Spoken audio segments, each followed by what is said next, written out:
You're listening to the Patriot Nation podcast.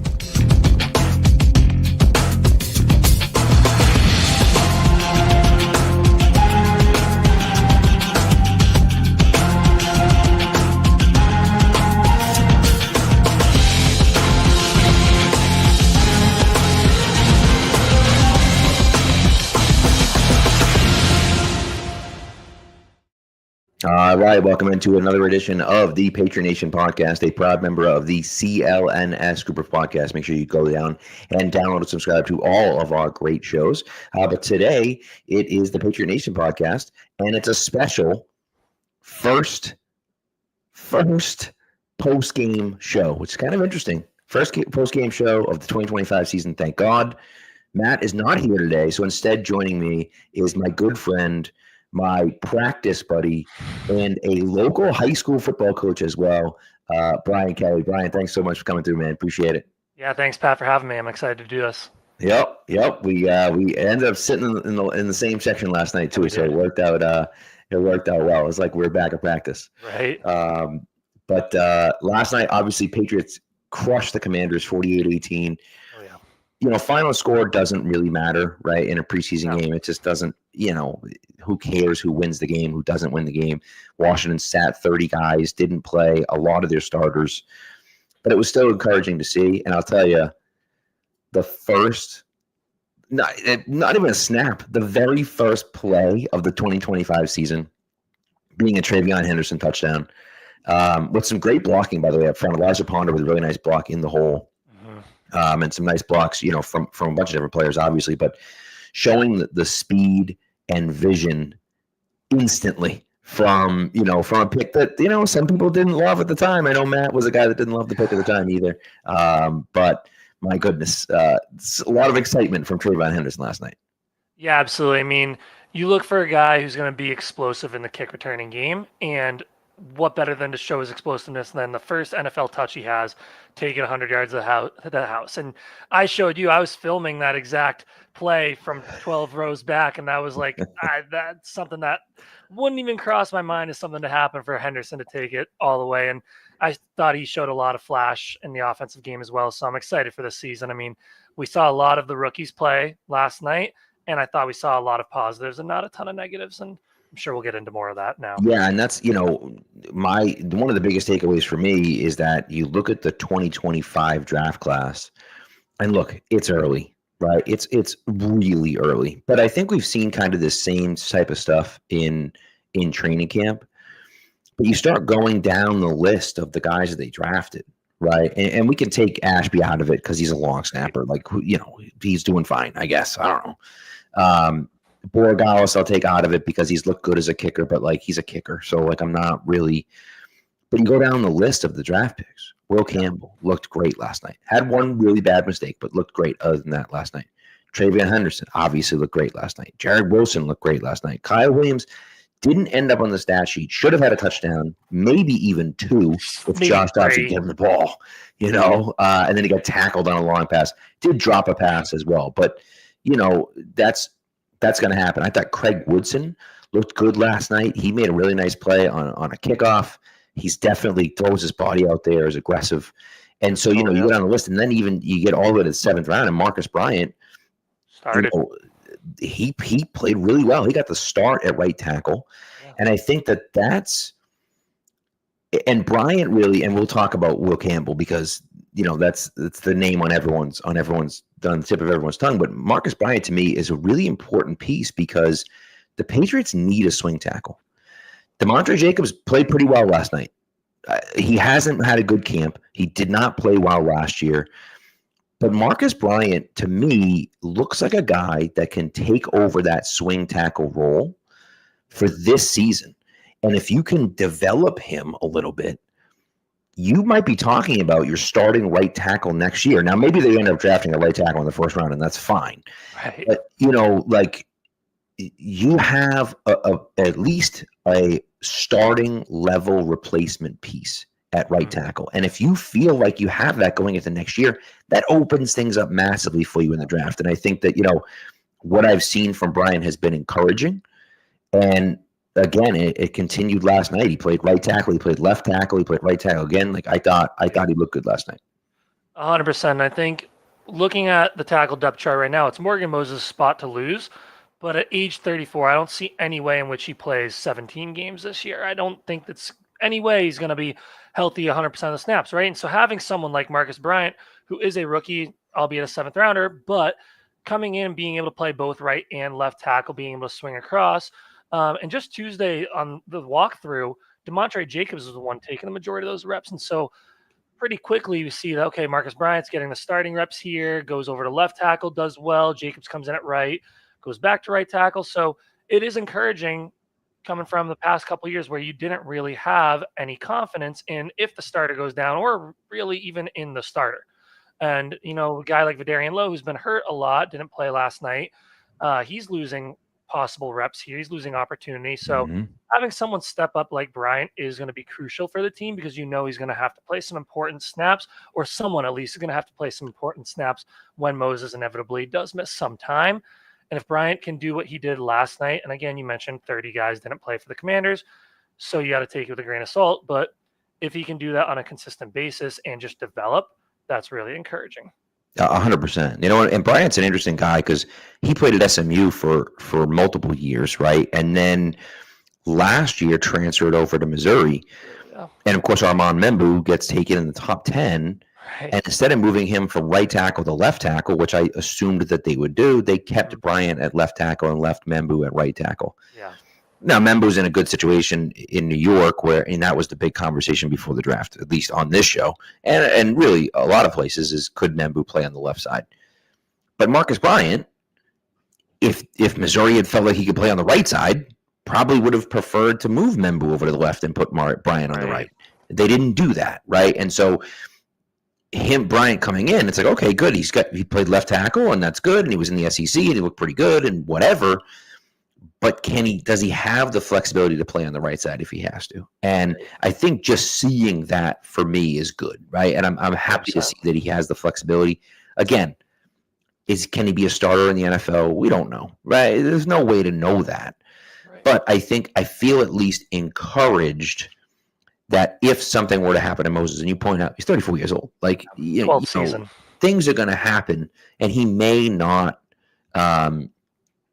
He may not last, but I will say, like I feel good about Bryant there. So, me too. All right, on the other side, Will Campbell obviously had the really bad play with Jerry Wilson that ends up in a Drake May turnover, which I think to me is a Drake May issue that we'll talk about. But I thought Campbell obviously struggled on that play.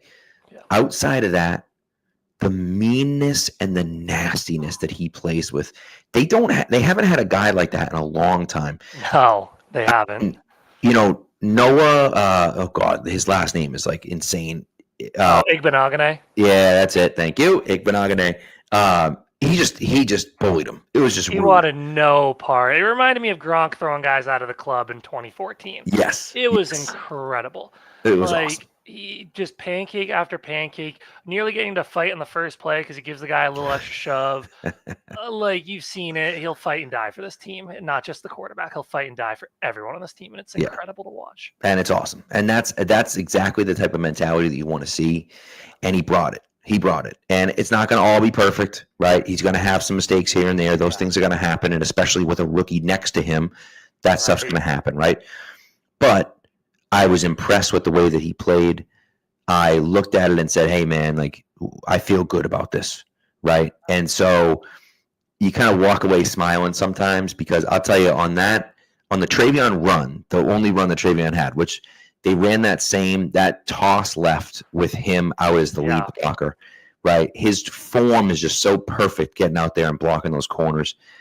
And then he just takes him and just drives him, throws him on the ground and pancakes him. And you're just like, man, that's just rude, dude. Like, it's just, but that's what you need. You need a little bit of that mean streak when you're playing tackle in the NFL, and he has it. Yeah, absolutely. And they showed on the broadcast, I was watching back the game. They're like, I don't know if you saw this, but 10 yards downfield, you got Will Campbell pancaking a dude all the way back to almost safety depth. And like, we talk about the one mistake. The nice thing with that was it seemed like it was a communication issue, not anything regarding physicalness or short arms, right? D tackle twists around the outside. The DN kind of goes in towards Wilson. Campbell stays with him, doesn't pick up the D tackle coming around. And yeah, the turnover itself is probably on Drake May. Probably should have thrown away earlier. But it's encouraging to be like, oh, wait, he made a rookie mistake on the same side as another rookie O lineman. Cool. That's something we can coach him and fix. It's not like he's getting beat off the line of scrimmage or having poor technique in the pass blocking game. Like, it was a communication issue. Those things are going to get fixed, and they're going to happen to everyone in the NFL, regardless if you're a 20-year vet or a rookie first-round pick. Those are things that are going to happen. 100%. His toughness and physicality is something that you know that if you can have that for a decade plus here, which knock on wood, hopefully that's the case with him, that's going to be something that everyone in this fan base is going to love. Yeah. So, he gives it a few sacks, so what? Yeah, and it's going to happen, right? And mistakes are going to happen, and he's a rookie, right? And so I'm okay with that, and especially when you have a rookie next to you. And by the way, I thought the first unit played well as a unit, right? And this is one of the things that we've kind of talked about, where the pass blocking, all right, we'll see. The run blocking, I think, from this unit is going to be really good, right? Yeah. Will Campbell, say whatever you want about him as, his long arms are. He's a great run blocker. And I think that you saw that come out. I thought Jared Wilson did a nice job last night. I thought that the center, did a nice job as well at center, run blocking. And, really that second drive, I mean, Drake May completed 3 passes, right? Like that second drive, they just ran the ball down their throat, right? And I think if they're able to do that, that to me is a good thing, and we'll see. And I think Jack Westover played pretty well at fullback. Yeah, he did. And so that seems like his role, right? Since Lampy went down, that's been his spot. Seems like he's going to make the team. Yeah, I 100% think so at this point. And look, if they can run downhill like that on a consistent basis with the running ability that Drake May has. That's scary. And again, they didn't play with Diggs last night. Kyle Williams really didn't play with the top unit much. A couple reps, but that's about it. And so you feel like with the speed that they have and the athleticism and talent that they have now, being able to run downhill is going to be a big advantage for the Patriots. Yeah, I feel like it's a luxury we haven't had the past few years, being able to run downhill on a consistent basis and get a good push from the O-line, 2 to 3 yards into the defense, where we can get 3-4 yards to carry, right? Where you're actually being able to convert first downs in the running game rather than just getting 2-yard gain, have to convert on 3rd and 6. Yeah. And I thought you hit the nail on the head with talking about the top line playing as a unit. I thought they did phenomenal. And aside from that one bad play, I thought they were pretty good in the pass protection as well. Yeah. Like there was a few times where Drake May had no one open downfield, one where he tossed the swing out to Travion on the left, and then one where he scrambled for a touchdown, where it's like, okay, you didn't notice the O-line. That's if he has 2 or 3 seconds, 4 seconds in the pocket and you don't notice the O-line, that means they did a good job. Right. Like it means they picked it up pretty well. So very encouraging about that. Having someone who can stretch the field on the outside like Travion Henderson. You got some hard runners in Ramondre, and Henderson as well as a hard runner. He hits guys. Gibson had a nice little stiff arm into guys. So you've got a few guys at the top end of the roster carrying the ball. You've got a smart quarterback who knows when to get rid of it down instead of throwing it downfield into low percentage throws, hit the check down. And then you've got an O-line that plays pretty well in the run game as a unit. That's a recipe for success. And hopefully it's something we can sustain throughout the year. 100%. 100%. And KAG right here, Mateos doesn't get enough credit. And I'll tell you what, we hadn't gotten to him yet. Josh Meals put out a clinic last night. Had guys wide open, drew up some really nice plays. I thought, really did. It was like, Josh Meals knows what he's doing. Like the play calling was there. And again, guys are open. It's not just that guys are, doing things to get open or making. Dude, we're running a play and we're getting a guy wide open. And that's the type of stuff you want. Even I don't know if it was Wooldridge or Dobbs, but had CJ Dupree wide open for a touchdown on a seam route, and the ball got tipped at the line and knocked down. But it was that it was the classic Brady to Gronk play, like the Brady to Gronk play action fake, seam down the middle from a tight end, bang, wide open for a touchdown. And it was there. Yeah. And one of the defensive linemen got their hand up and knocked it down. But it's to see that staple come back from McDaniels and to see it work. It's, I'm excited about what Josh McDaniels is bringing to the offense this year. And again, knowing your personnel, if you know your personnel, that toss play, that doesn't work with everyone, right? Like you can't run that all the time. But when you have guys like Matt Collins, that's a good blocker at wide receiver, when you have Hunter Henry that's done an admirable job blocking at tight end, and when you have guys like Jared Wilson and Will Campbell that can get out in front of that and lead block well, now you can run that.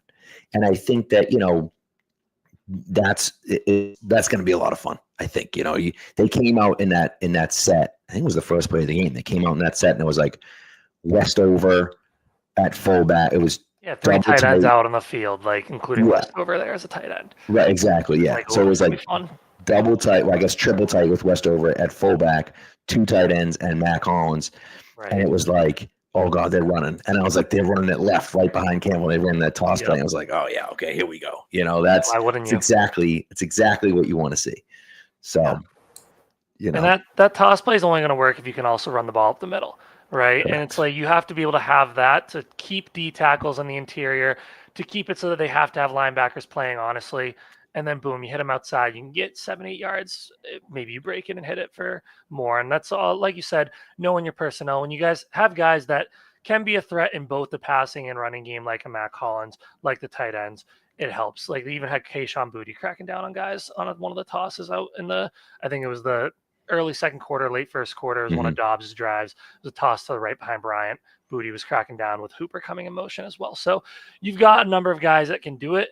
And I think it's going to be exciting to see through the remaining 2 weeks of the preseason, through the last training camp practice that's open to the public tomorrow, like who's going to make this roster? Are they going to keep 5, 6, 7 receivers, 3 tight ends, 4 tight ends? What are they going to do with this? 3 running backs, 4 running backs? I think it's going to be an exciting thing to watch, and something that we haven't had depth in the skill position group the past few years.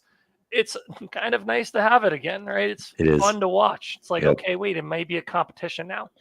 Right. Be exciting.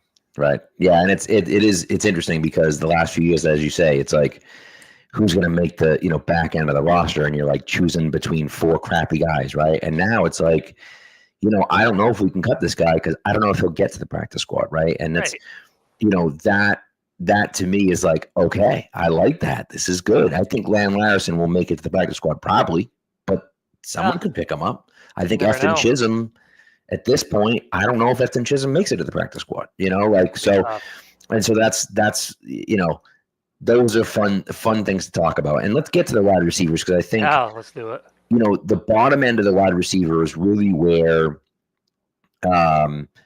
it gets interesting because look, this is the top 5 to me are set, right? 100%. As long as no one gets injured, the top 5 is Diggs, Hollins, Boutte, Williams, and Pop, right? Those guys are on the roster. Those 5 are making the team, right?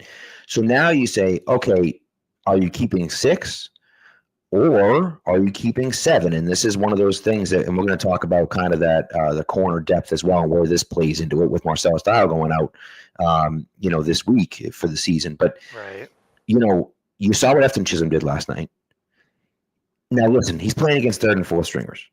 So, take it with a grain of salt, maybe. But he's playing hard. He's returning punts. He's breaking. And the thing to me was not the getting open and catching passes. It was what he did after the catch for me. 20 play, right? Huge, right? Breaking tackles, shifty, getting through guys. Looked like Julian Edelman, right? Julian Edelman-esque. And again, he's playing against 4th stringers. So let's not put him in the Patriots Hall of Fame just yet. Right. But he looked good. Then Javon Baker. Now Javon Baker, I don't believe had a catch last night. He didn't. But a couple targets, but Vrabel praised him. Yes. In the post game, he had a tackle on kickoff. He had a tackle on punt. So like these are the things, and that's why to me that Baker has the inside track to that 6th spot because Yeah, I he agree. is a core special teamer and he has some of that ability to get open and make those contested catches downfield and in the end zone. The one target that he had in the red zone was Dobbs to it like 17 yards over his head. And it was just like you didn't give him a chance.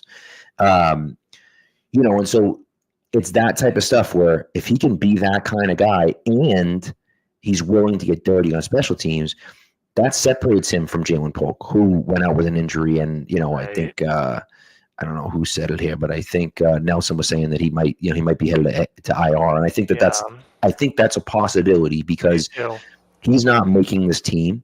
And so it's a quick way to just say, oh, yeah, shoulders hurt, IR. Yeah, redshirt him essentially. Exactly, right. And then come back next year and see how you can come back next year, right? So, and then Kendrick Bourne, who doesn't play special teams and got banged up this week. I don't see a way that Kendrick Bourne makes this roster, unfortunately. I love Kendrick Bourne. I just don't think he makes the team. And you save, I think, like $6.5 million if you get rid of him as right. well. And that's the other part of it is that like you're going to save money by getting rid of him. It makes sense. 6.3, yeah. And so then the question now becomes, do you keep 6 receivers or do you keep 7? And if you keep 6, is it going to be Baker or Chisholm? Now you got to make that decision. I thought you saw things from both guys that would lead you to believe at least that they can make a case for themselves. 100%. I mean, like the 1st and 20 play as well. That's one of those Julian Edelman, Troy Brown, Danny Amendola-esque type of plays. Catch it behind the line of scrimmage and you convert a 1st down on 1st and 20, making 2 or 3, 4 guys miss. Like his after the catch ability is really something special. But then on the other hand, like he doesn't play gunner on special teams like Javon Baker does. Yeah, he can return punts, and he was out there for the kickoff and kick. I think he was on the kick return units at least, but he was out there for kickoff units. Yeah. But is he as valuable special teams wise as Javon Baker is, who could be your starting gunner opposite of Brendan Schooler, right? And we've seen how valuable gunners can be in this league. Are you changing the field position? You can pin a guy within the 10-yard, or an offense within the 10-yard line. Makes it a lot easier for your defense, tougher for their offense. So I would be in favor of keeping 7 potentially. And then you have to ask, okay, well, where does that extra spot come from? And I think there's a number of places. It could be from keeping 3 running backs. It could be from potentially other spots on the other side of the ball. So it's tough. Like, who has the better special teams value? Who do you think as well can sneak through to practice squad? Because you can bring up guys with practice squad elevations, right? Mm-hmm. Like, do we think that Efton Chisholm can sneak through to practice squad? I think it's certainly a possibility, but I think if he has games like this, what was it, 6 for 50 and a touchdown, it might be tough, right? A wide receiver needy team might be tough. And then the other thing I think about is, okay, where on the field do the primary receivers on this team play? I feel like we have less depth on the slot position than we do on the outside position. And it's like Javon Baker primarily plays toward the outside, Chisholm plays in the slot. So it's a number of things you got to evaluate. And I don't really envy Vrabel in the front office for this decision because it's going to be a tough one. And you're going to have people on both sides of the fence complaining about it regardless, unless you keep both. Well, and that's the other part of it, right? Is you could theoretically keep both, and we'll talk about corner depth, right? But I mentioned, Marcellus Dial goes out. You feel like Marcellus Dial was almost a roster lock because of the special teams ability, right? That was a tough injury. Well, then you say, okay, well, we have Javon Baker who plays a good amount of special teams. Maybe he slides into that Marcellus Dial role. No, he's not. Obviously, he's playing offense to defense, but maybe he slides into that Marcellus Dial special teams role, and we can keep 6 receivers with Chisholm as that 6th receiver, but then we can make the argument for Baker as a special teams guy. Now, again, one of those interesting things is now Miles Battle played well last night, and we'll get into him, but then it's now is Javon Baker competing with Miles Battle for that last spot. And so then we go back and forth. And I think the biggest thing for me that I want to see, and Baker's done a little bit of it, I'd like to see Chisholm get more reps with the ones. Yeah. Not because he's going to be a starter necessarily, but because if we think that he can actually, deserves to have a spot on this roster, well, we think that he deserves to have a spot on this roster because he can make those plays in a game. Right. And in a game, he's playing against the ones. So can we get out there and see him against the first string defense and see what he can do with that, right? Yeah. And so I think that, for me at least, that's what I'd like to see, especially this week. You get 2 days of joint practices with the Vikings. I don't know what the preseason game on Saturday is going to look like, but I would love to see him get some run against the first team. That's a really good Vikings defense. It is. So I'd like to see him get some run against the first team just to see, like, hey, can you do the things that you're doing against the backups, against the first strings, right? And if that's the case, then now you say, all right, we have a pretty compelling argument for him being our sixth receiver. And if we can keep Javon Baker, we can keep him by, moving some pieces around, like you say, keeping 3 running backs or, whatever the case may be. Or maybe we want to keep a guy like G. Scott or CJ Dupree as our quote-unquote 4th tight end. Yeah. But we decide against it because we think both those guys can make it to the practice squad and we can elevate them if we need, right? Right. And so that becomes a situation where you make a spot for him, right? And I think that they could do that. But again, I want to see him against the starters.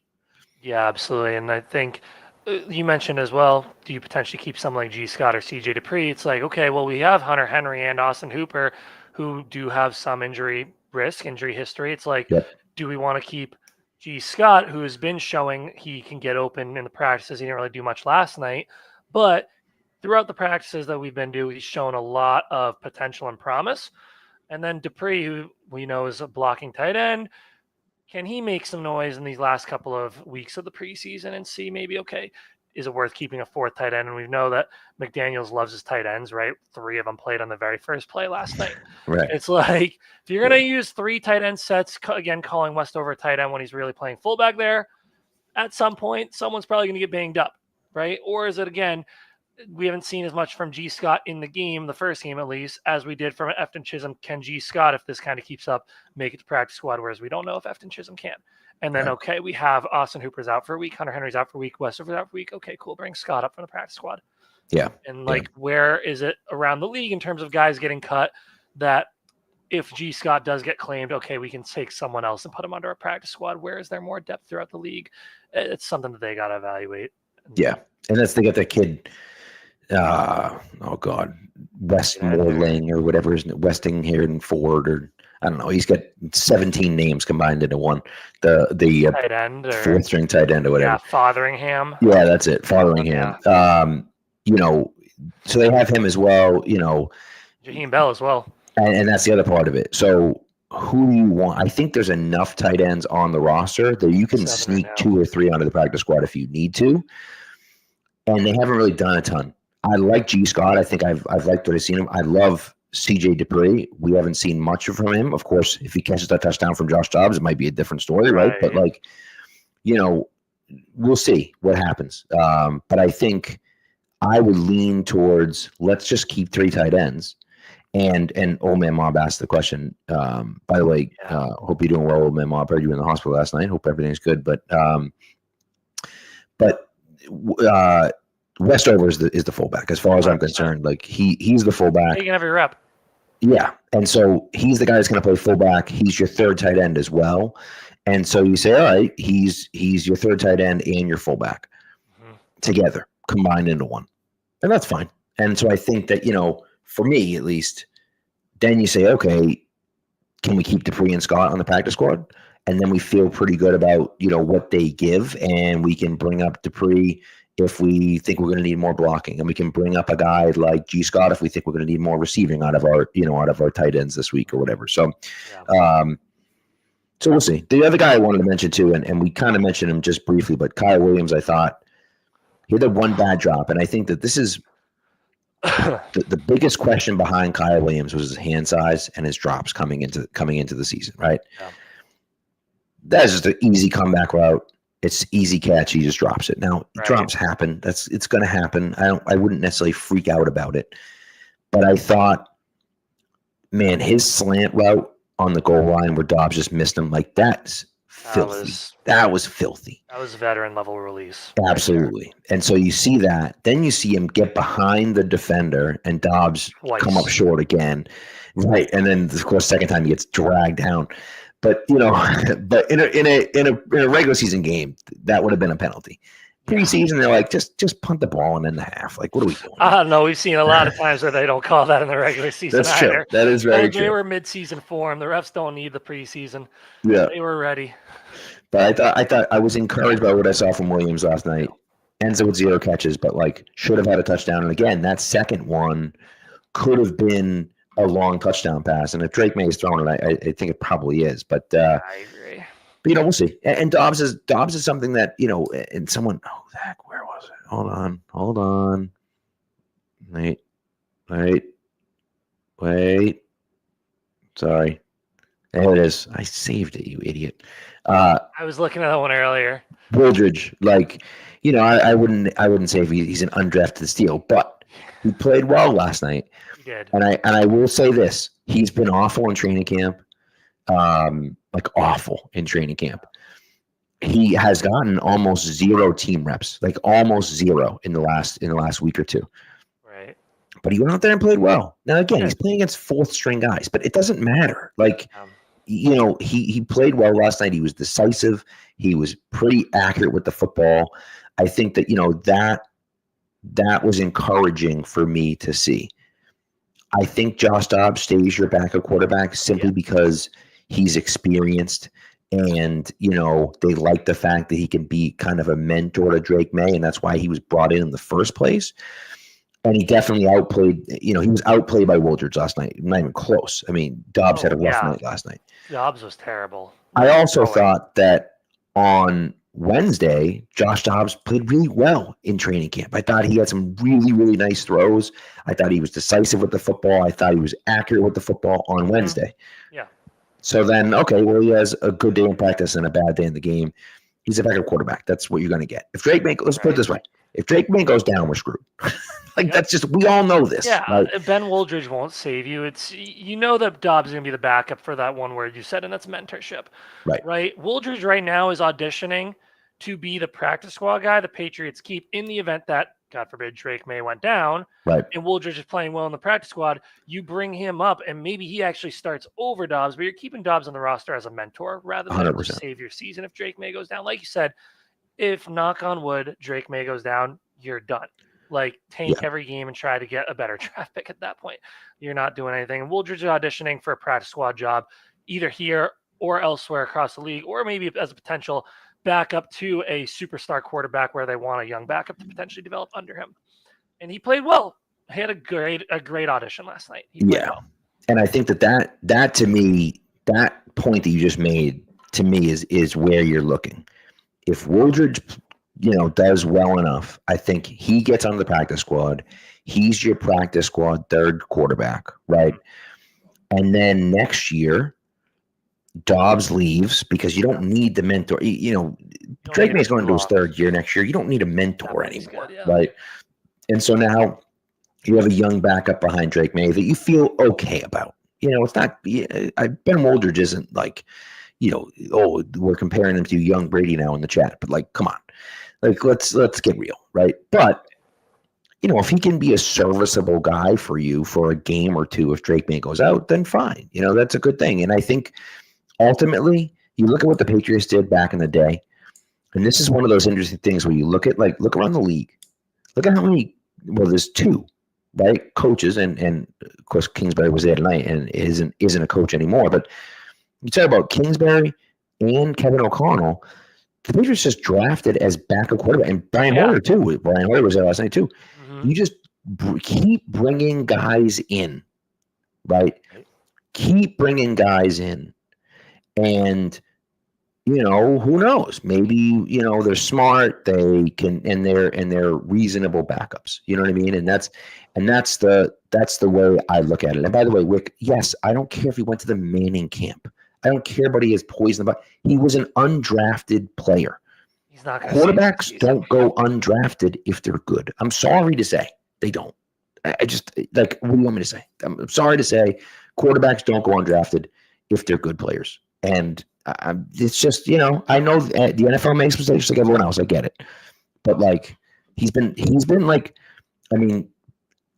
downright putrid in training camp. He was awful all training camp. I was like, this guy can't play. He just can't play. And then he got out there last night and looked good. So He's not Joe Milton where you took him because you actually thought, okay, we're gonna potentially need him and to actually play real NFL games. Like Right. you signed him because you needed a camp body as a third quarterback. And yeah, he's did well with his opportunity last night. Like you said, Pat, hasn't been great in camp, has barely taken any team reps. Is he someone who, if he plays like that, I'd be happy to have on the practice squad as insurance? Yes, 100%. But I'm not willing to give up Josh Dobbs as a potential mentor who's been around the league, been in a number of teams, has seen a lot of stuff, and can help Drake May develop as a younger quarterback to keep a guy who's undrafted who's 99% likely going to sneak through to the practice squad. I don't see anyone saying, oh my God, Ben Woldridge had an insane first week of preseason. Let's go claim him. Right. 25-year-old rookie Ben Woldridge is, He's 25. I didn't even realize that. I'm sorry. He is 25. In the pocket. He's 25 for the next month until he turns 26. So he was born in 1999. So come on now. COVID red shirts. So, I mean, listen, and I'm not saying, whatever, but like, let's not pretend like he's, like he's the second coming. So, all right, we're going to take a quick ad break, and then we'll get over to the defense as well. And, we might have some leftover thoughts on the offense as well, but here we go. So, of course, this ad is for Prize Picks.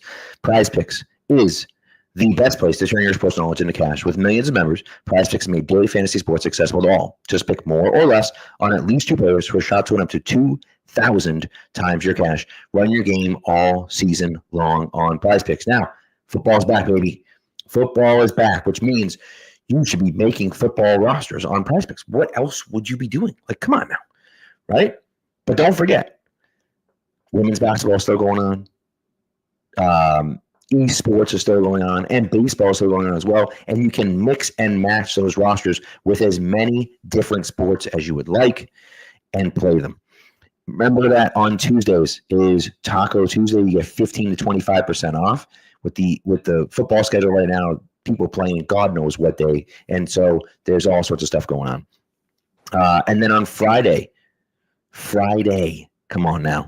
Flex Friday, you got to opt in, tap the checkbox in your lineup, and you are eligible for a protected play. You choose the squares from any game that you want on the board. If your lineup does not win, you get your net losses back in promo funds up to your promo limit as soon as the lineup settles.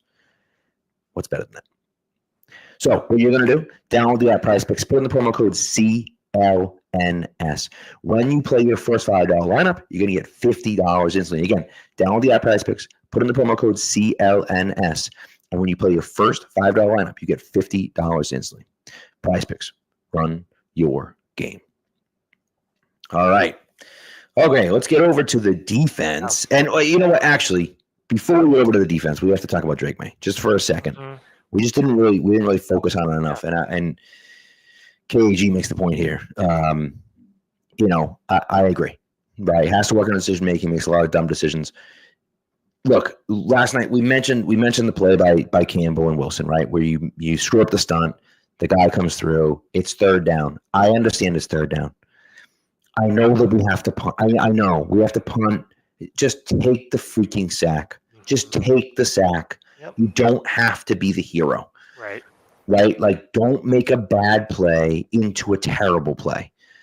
And he makes a bad play worse. And this is something that we've seen from him consistently. He did it last year. He did it in UNC. And I think that he has this kind of hero complex where the rest of his team sucks. And so he feels like he has to, go crazy. And you don't need to do that. Just live to fight another day. Especially, I think this defense is going to be good. So just take the sack on third down and be done. And I think that's a thing for me. The one guy I will compare him to, because I think it's a decently accurate comparison. We'll see, but it's Josh Allen. Josh Allen, his first 3 years was a complete disaster. He had some unbelievable plays. He'd roll out and flick the wrist and go 50 yards. And you're like, how the hell did he do that? And then he would make some plays where you'd say, why the hell did he do that? Like, what was he thinking? And it took him 3 years to really figure out, what can I do?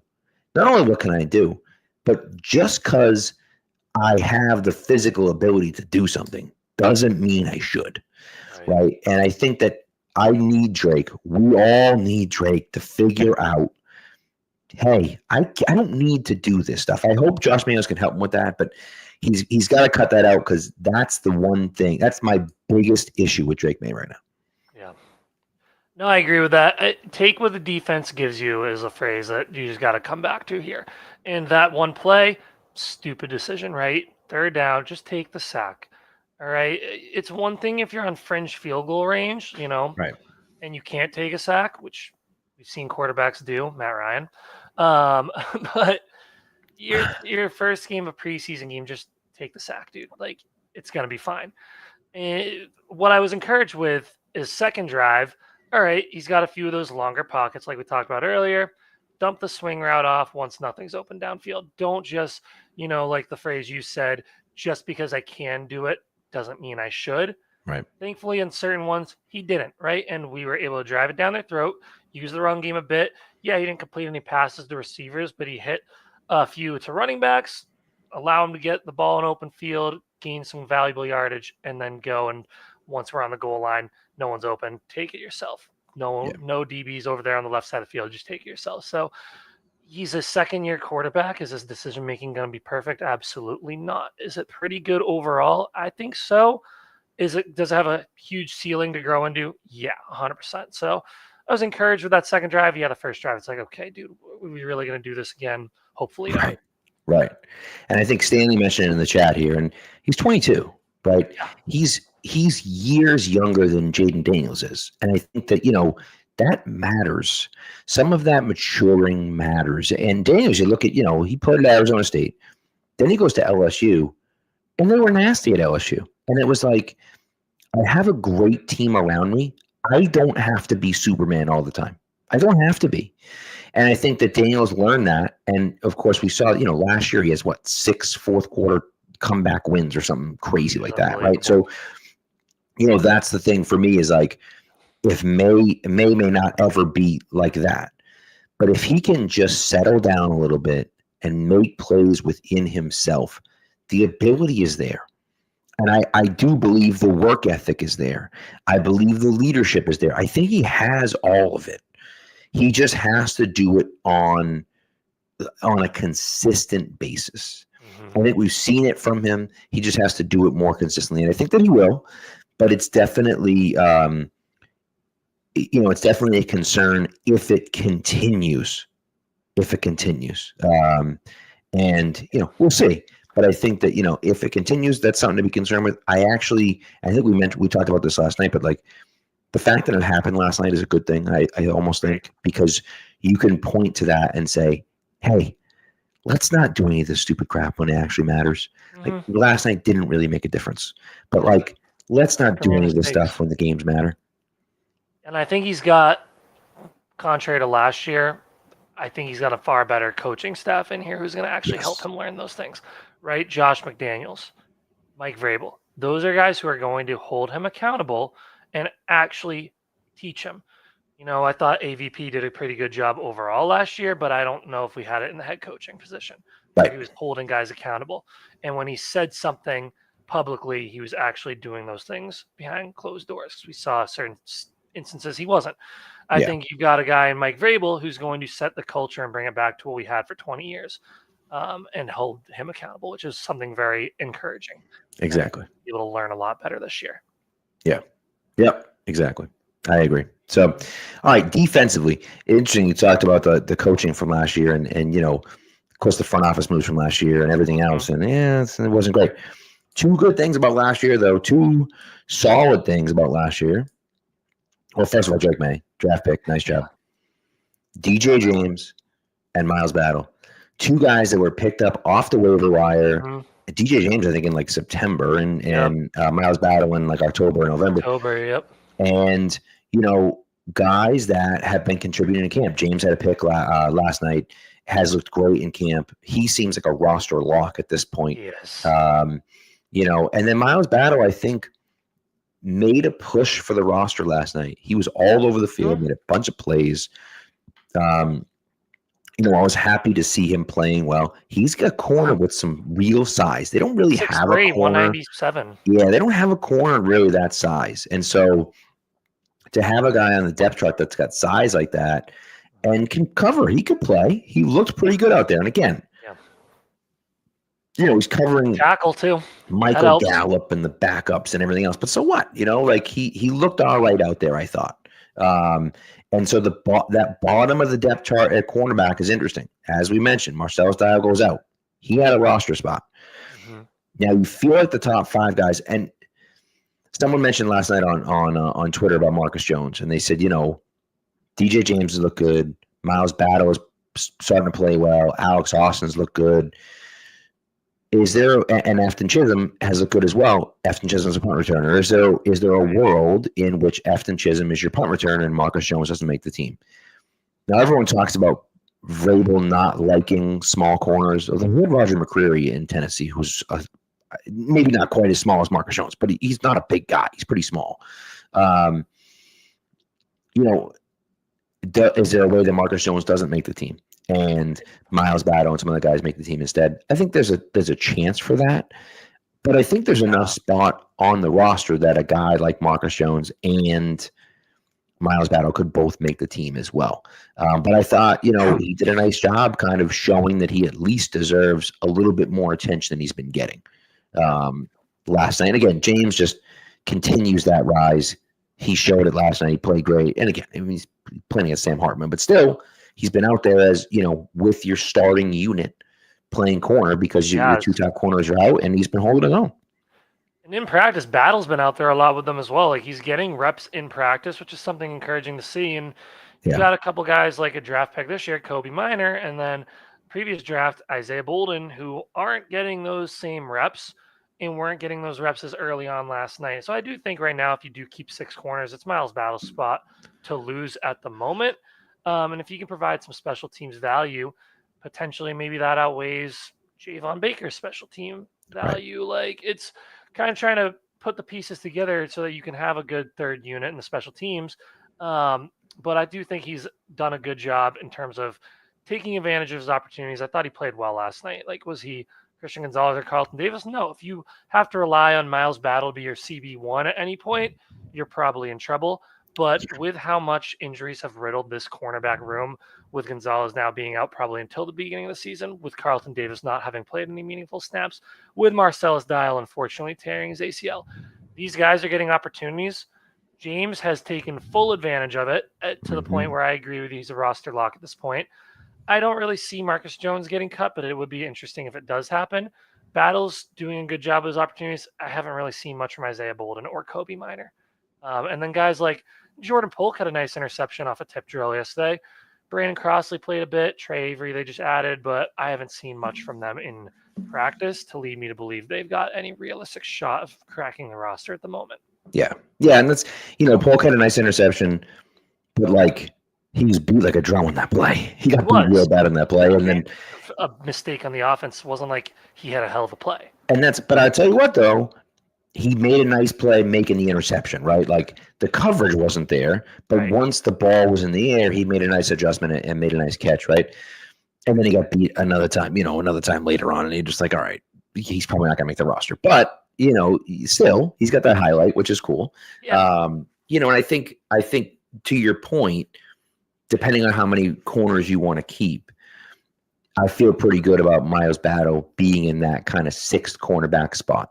That doesn't mean they're going to keep 6 corners, right? But if they do, I think that he certainly has a chance to make, to have that spot, to have that 6th spot. And again, we'll see.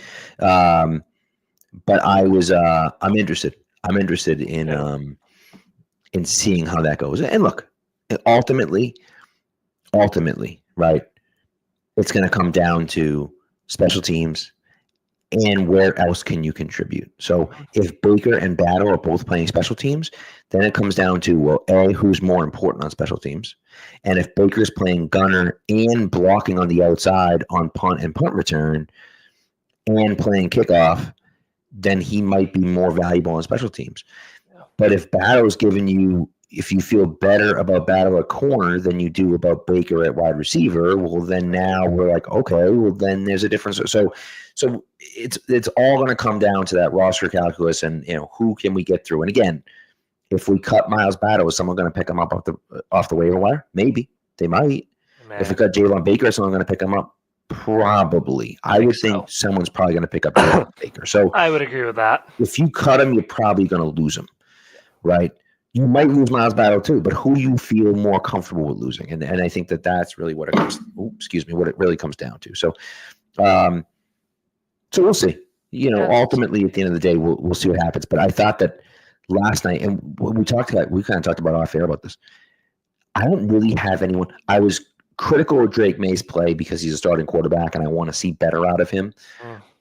Outside of Drake May, and I thought Kyle Duggar. This is one of those things with Kyle Duggar where, like, you've seen that kind of rapid decline from Kyle Duggar where he's just not the same guy. Had a few missed tackles again last night. You just kind of feel like he's not the player that we need him to be. Now, that doesn't mean he can't be, but, he's not the player that he used to be.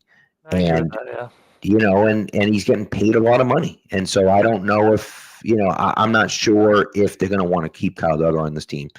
You're going to have to absorb some dead cap hit to let him go. Trade him. You won't be able to cut him. I was just looking at it. Like, if you cut him, this is according to Spot Track, if you cut him, you're saving $1 million. $1 million, right. Yeah. And the dead cap is 14.2 this year and 9 next year. If you trade him, you're saving $10 million. The dead cap's 4.5 this year. So, someone's going to be willing to pay nothing high. Like, you're not going to get a top 4 round pick, but you could get a 5th or a 6th for him at this point. Yeah. Like, I think they did all say it on the broadcast as well. I think it was Zolak said it. It's like, it's the first game you haven't been actually tackling. Like, guys are going to miss tackles now if that continues into preseason weeks 2 and 3. Okay, now I'm a little more concerned, but I think he can still play. I think he does have I think he should have a spot on this roster at least. I don't know if he does. Yeah. Yeah, and I think there's certainly a chance that he makes the roster still. I'm interested in seeing, like, Marcus Epps is a guy that, like, he played well, I thought. He played pretty well. He's playing late in the game though, and that's a little concerning for me. I thought, okay, he's a special team. He was a free agent signing. I thought there'd be a spot for him, but Craig Woodson, I think, has played so well that you look at it and say, well, we feel good about Craig Woodson there. That was Marcus Epps' role, but, like, it's not anymore because Craig Woodson's playing so well. And so, that for me is one of those things where it's like, okay, he might just get boxed out of a role, right? Because I think Jalen Hawkins has played well enough. I think Hawkins is a lock. That he's on the team, right? And then you say, okay, well, Peppers is on the team. If Duggar's on the team and Woodson's on the team, that's already 4 safeties. How many safeties are you going to keep? And they could keep more because they play with a lot of safeties, but Schooler too. I mean, special teamer over safety, but I still could see him keeping 5. I mean, we were playing with 3 safeties out there a lot last night. Like, Peppers is a hybrid linebacker safety. Maybe you only keep 3 linebackers and you keep 5 safeties, excluding Schooler, and you keep both. Well, obviously you're keeping Woodson, but you keep Epps on the roster as well. Right. So maybe you go one short at corner as well, potentially, because you're playing more safeties out there than corner. Yeah, I agree. Conversation. Yeah, so we'll see what happens, But it really is kind of interesting, kind of that bottom of the roster, and I think that to me, at least, that's the stuff that's fascinating, is the bottom of the roster stuff, because for right now, and this has not been the case in previous years, but for right now, the Patriots have the top of their roster is pretty solidified, right? You feel pretty good about everyone that's there. The bottom of the roster is where you start looking at things. So Elijah Ponder's a guy that has made some strides in the last week or 2, right? Yep. Truman Jones is a guy in the last few weeks has made some noise, right? He started last night, you're right. They both had a pressure or 2 last night. I thought they looked okay last night. I thought Jones did well in the run game as well. He had a few nice plays. Yep. And again, Ponder made the big block on the Travion Henderson touchdown. So, it's one of those things where those guys might make the roster. And a guy like Anthony Jennings, who I love Anthony Jennings. I know you do, yeah. Love him.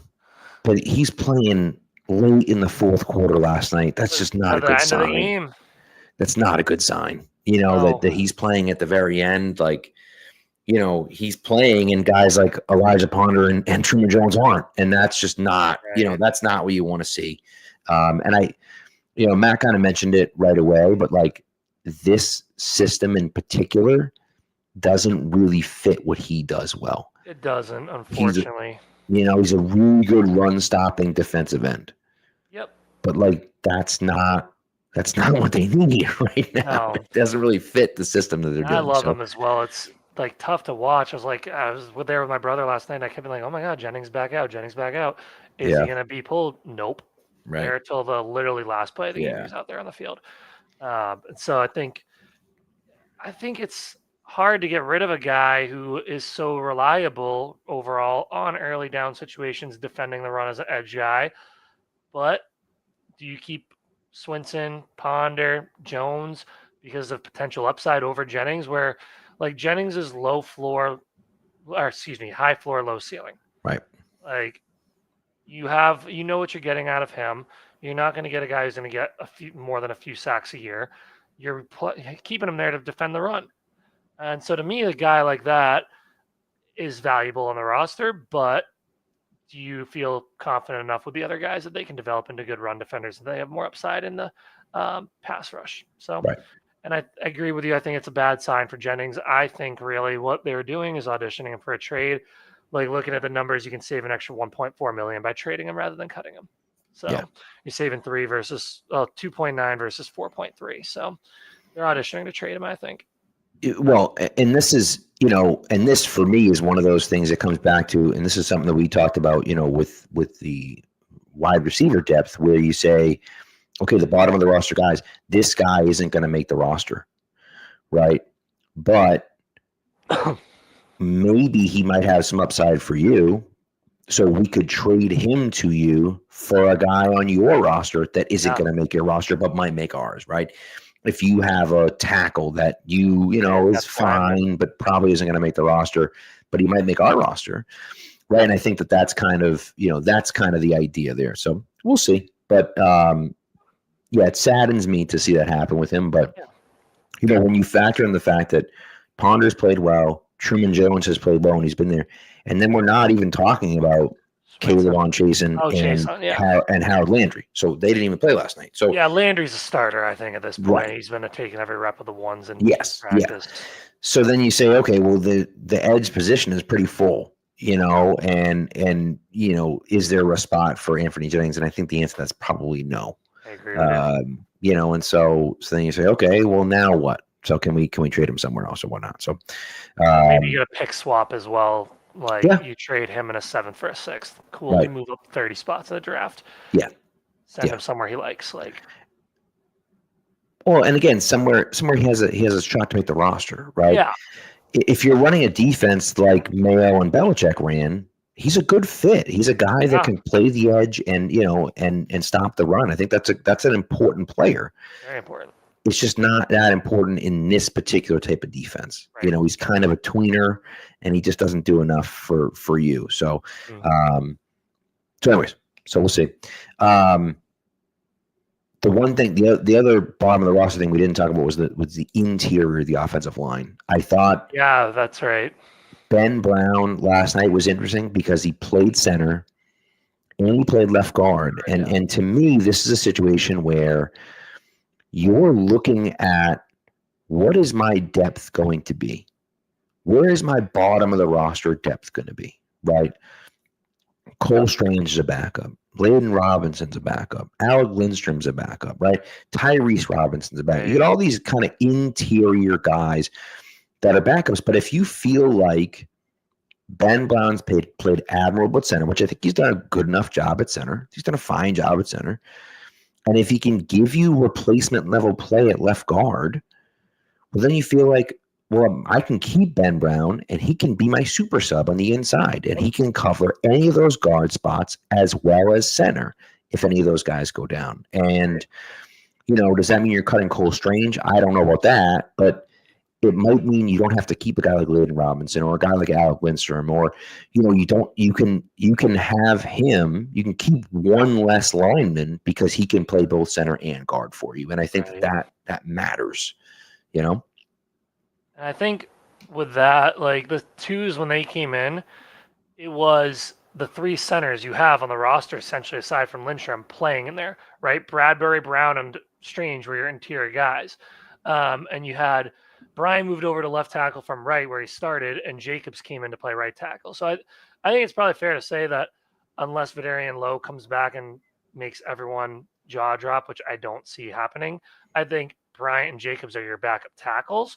Mhm. But that interior spot's interesting. The one guy I look at that I'm like kind of surprised by is once they went to the next set of twos where they took Bradbury out, the guy who came in was Tyrese Robinson, and he played left guard with the twos while Brown was at center and Strange at right guard.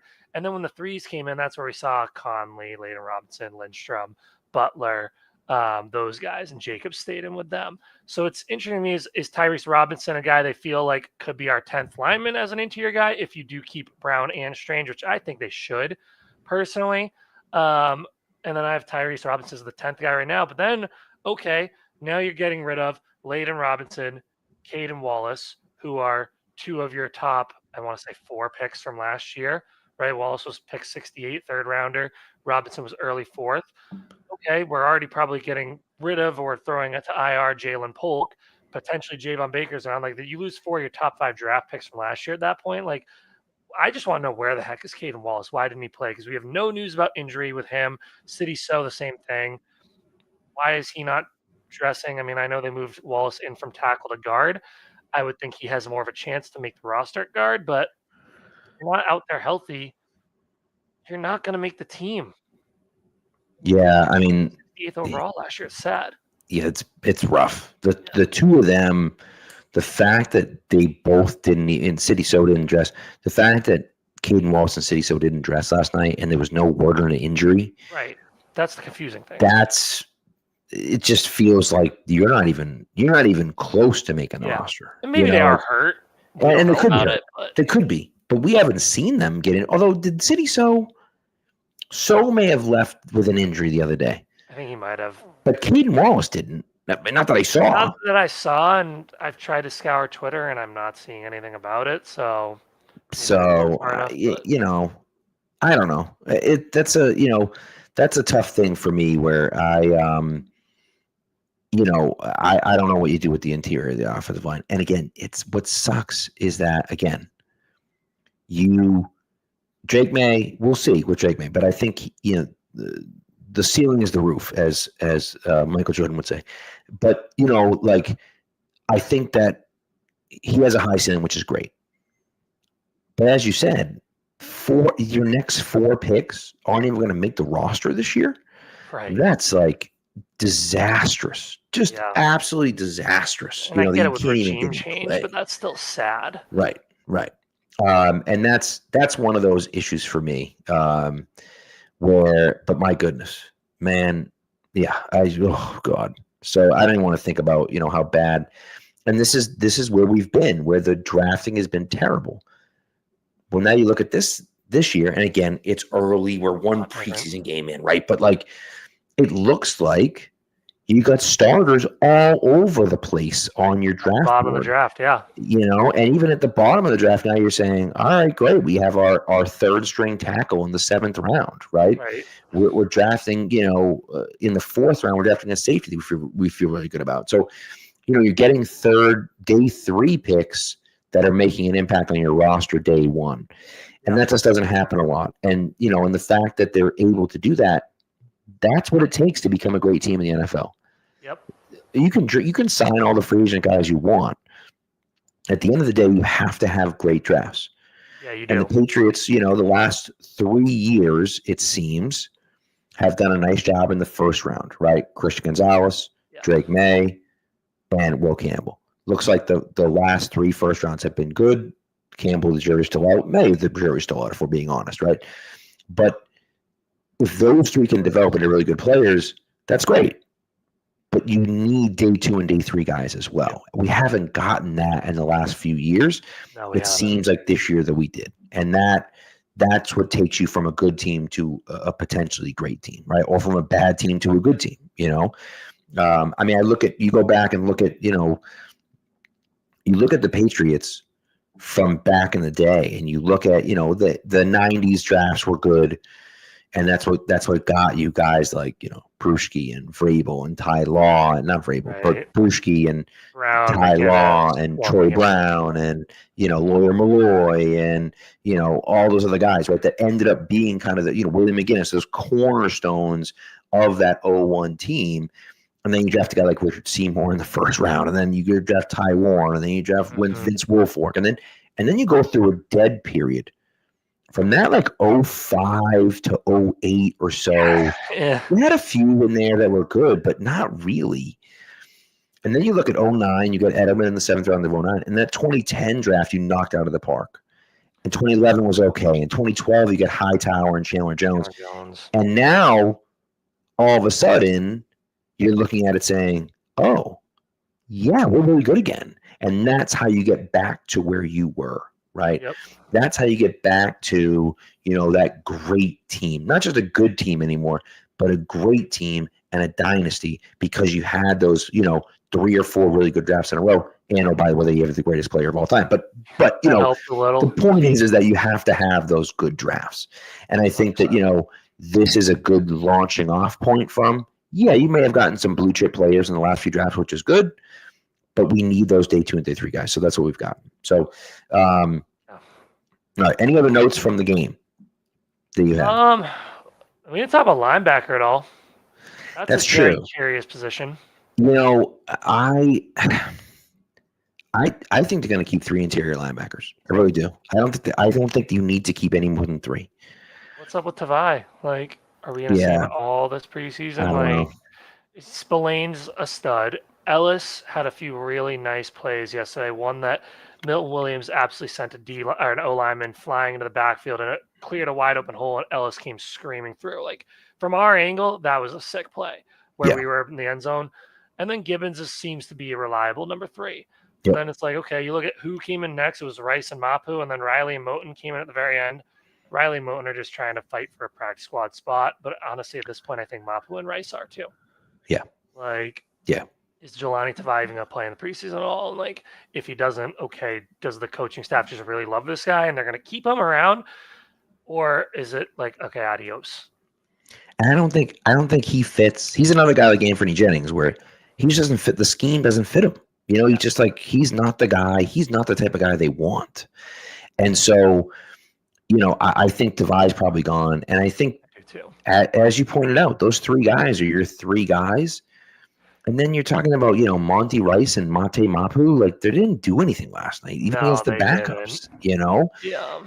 And so I look at it and just say, like, I don't think that you keep any of those guys. And again, especially where you're looking at potentially running backs and wide receivers and corners, you want to keep extra guys.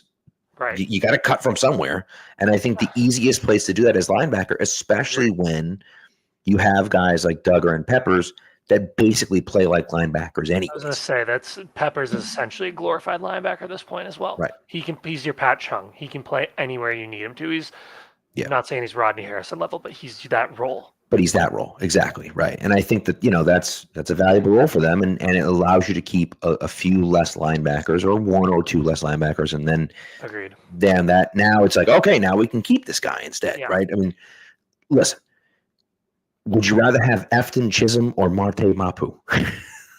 You know what I mean? Like, it's not a hard decision to make, right? Would you rather have Efton Chisholm or Jelani Tavai? Like, it's really it's a pretty simple decision when you look at it that way, Yeah, I don't see any reason why Rice and Mapu can't make it to the practice squad. I don't think anyone's going to look at Marte Mapu in the 2 and plus change years he's been here and be like, that dude's a starter on my team. Right. And I can see see someone loving him in the draft. Right? I remember, I forget who it was. I think it was I forget the writer. It might have been Daniel Jeremiah, but it doesn't matter. Someone was like, he's literally my favorite player in the entire draft, right? Loved him, Loved what he saw from the Senior I think it Bowl, was right? DJ actually. Yeah. But it's one thing to love what you see, but then you see it on the field and you're like, yeah, it just doesn't translate, And maybe someone scoops him off the waiver wire because they're like, we think that we have the position for him, or we can unlock his potential, or whatever, and that's fine. And if that's the case, then good luck to you. But we'll see. The other guy that we didn't mention was Eton inside, number 68. He got some early reps. He did. Yeah. Barmore didn't play last night, did he? Barmore didn't. Williams played the first drive and then a little bit of the second. Yeah. But Farmer, and Eton got a lot of early reps. Yeah. And Ritzy came in. Someone mentioned in the chat that he had a sack as well. I like is it Eton? I don't know how to say it, but I'm not sure if it's Eton or Eton, to be honest with you. He came over last year. I was looking up earlier. I think he got over here after one of the practice squads. But I think he was in here, the system last year a little bit. No, sorry. He came from Tennessee's practice squad last year. That's where he was.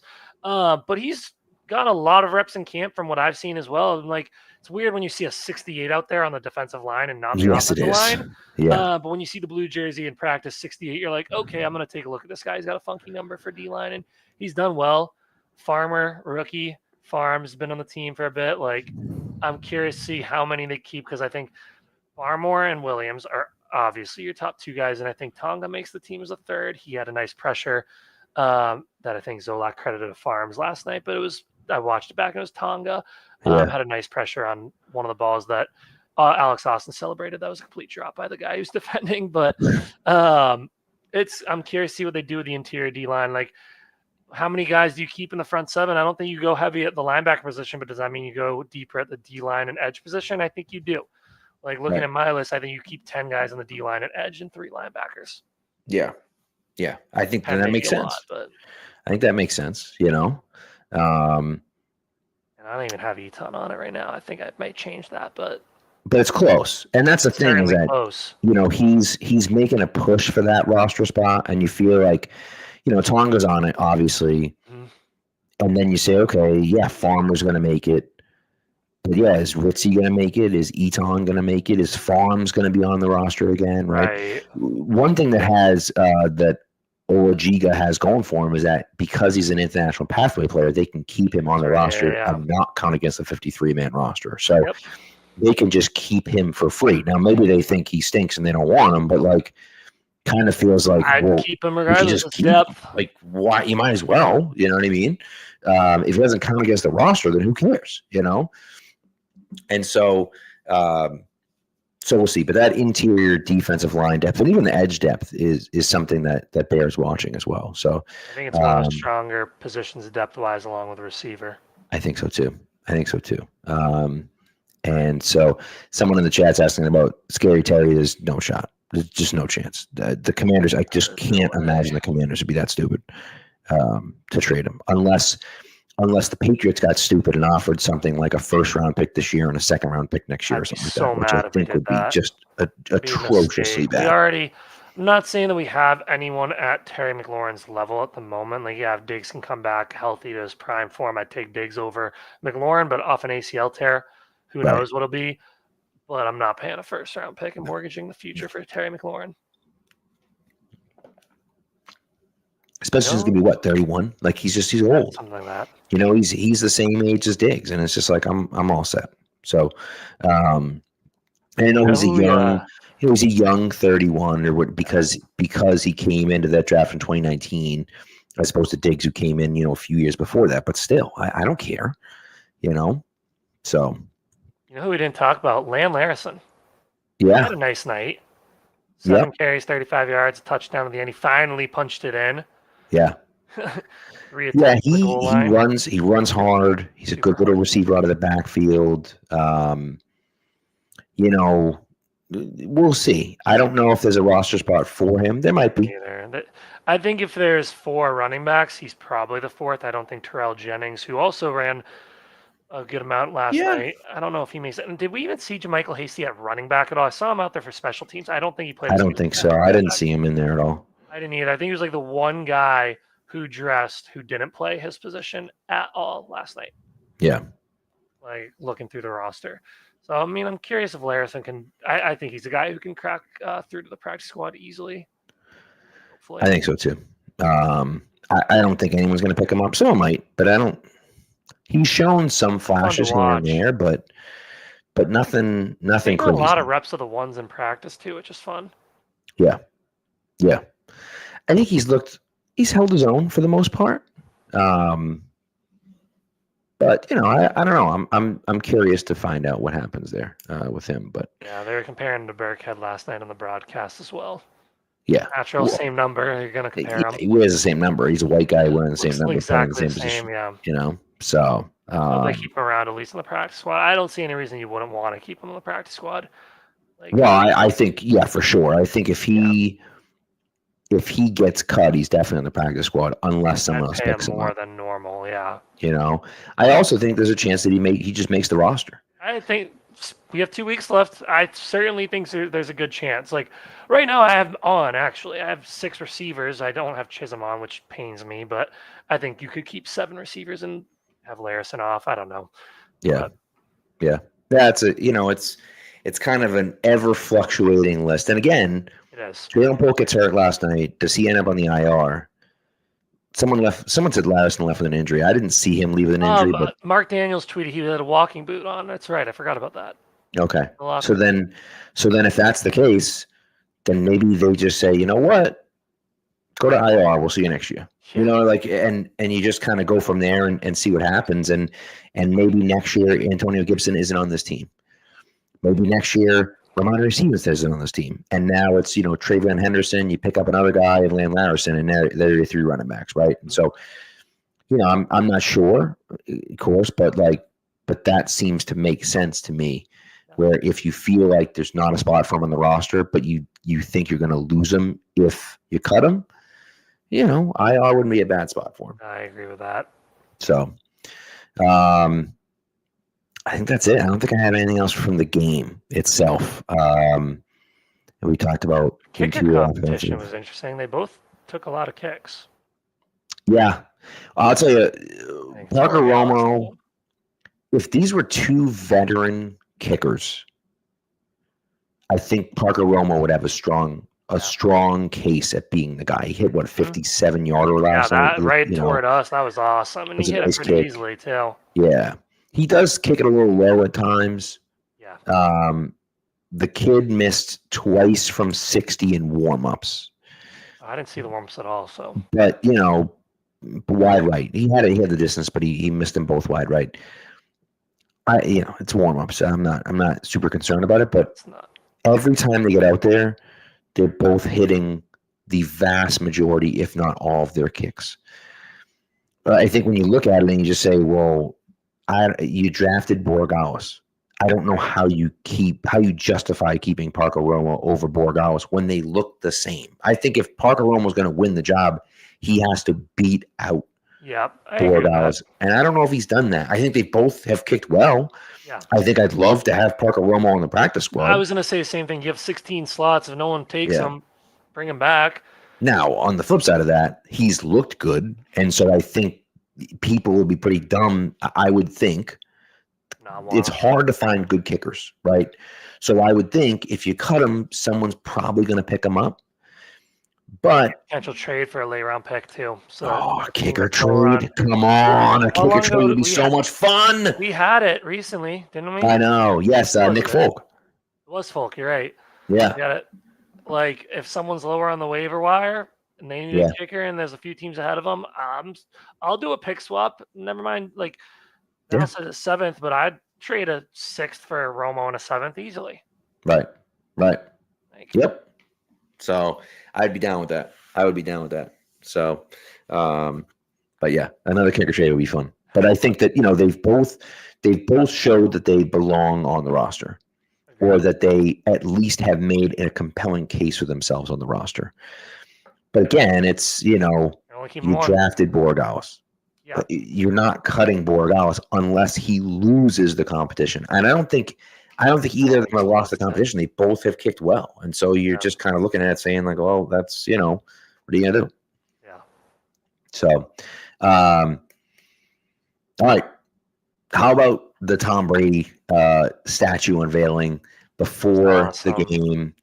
Pretty cool. I thought they did a nice job with it. There's, I would have loved to have seen a statue of him. I thought they did kind of the outline of Brady above the 12, right? Kind of with him, like with the ball over his head, like throwing the ball. Yeah. And to me, when I see Brady, that's what I think of when I see Brady. Yeah.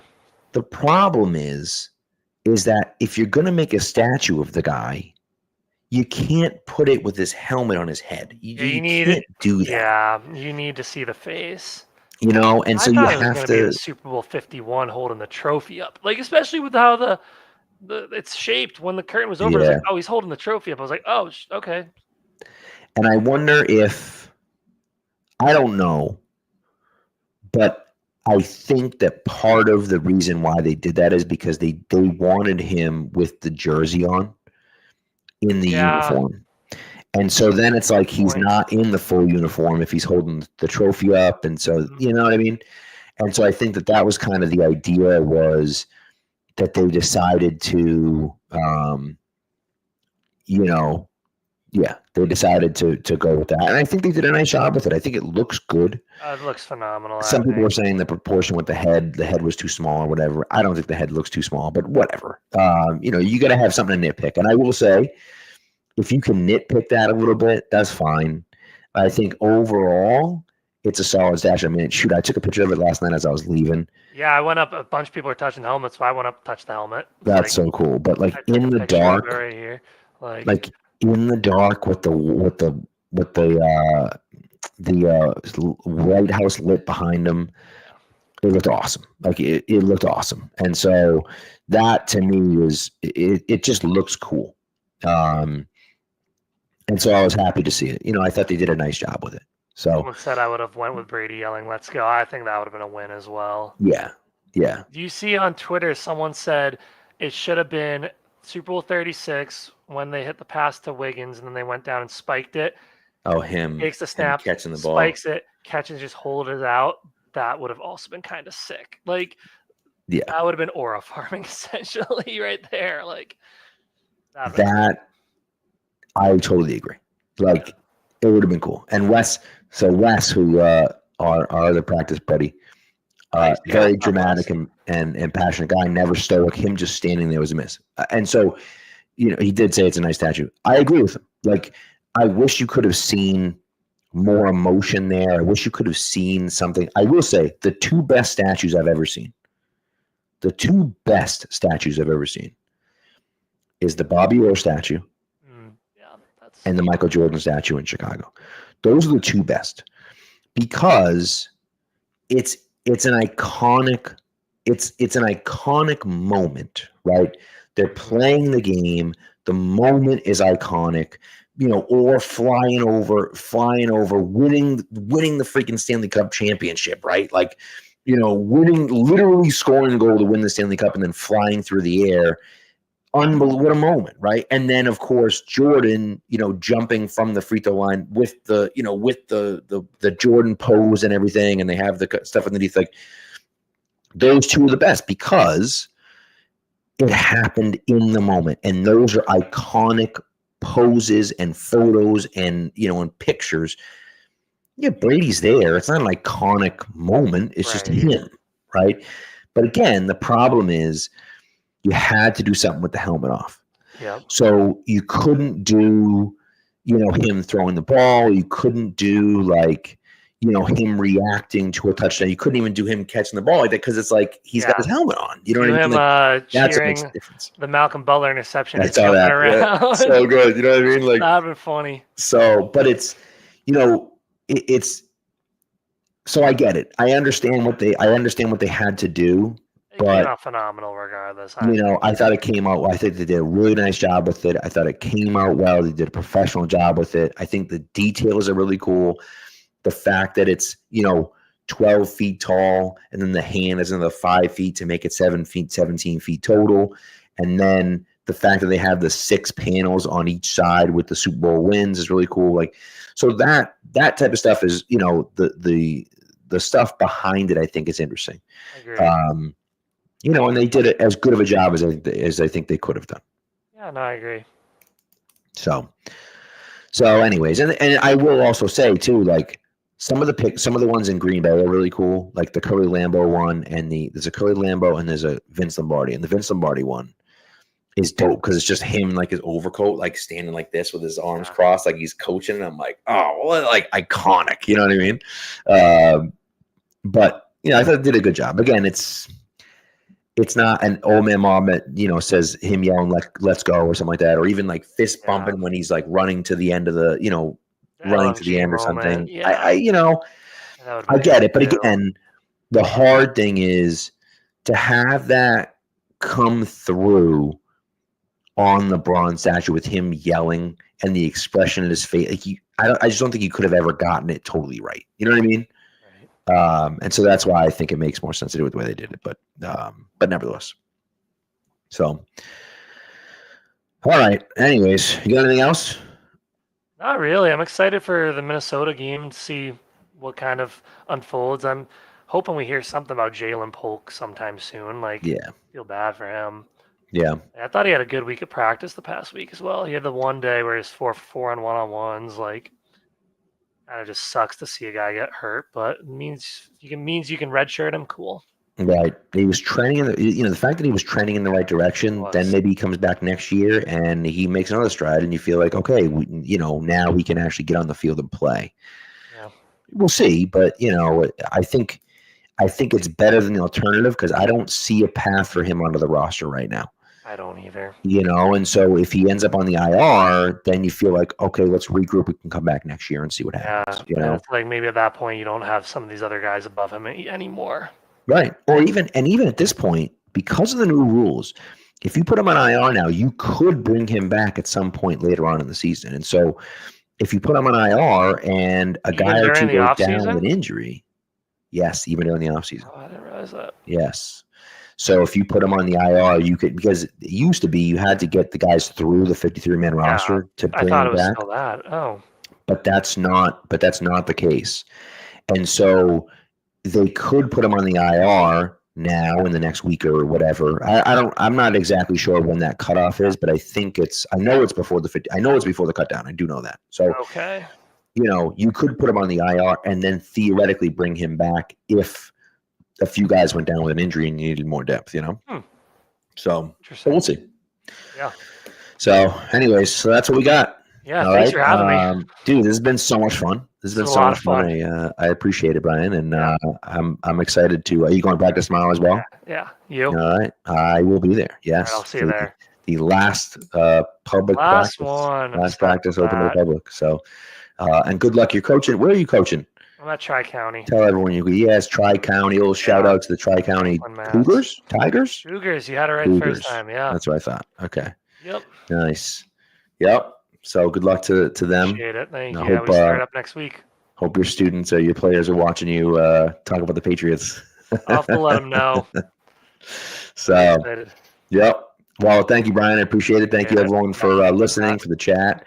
And we'll be back. Matt and I will be back on Thursday talking about the 2 joint practices on Wednesday and Thursday this week in Minnesota. Have a great weekend. Thanks to Brian, and thanks for tuning in, everyone. Be good to each other and go.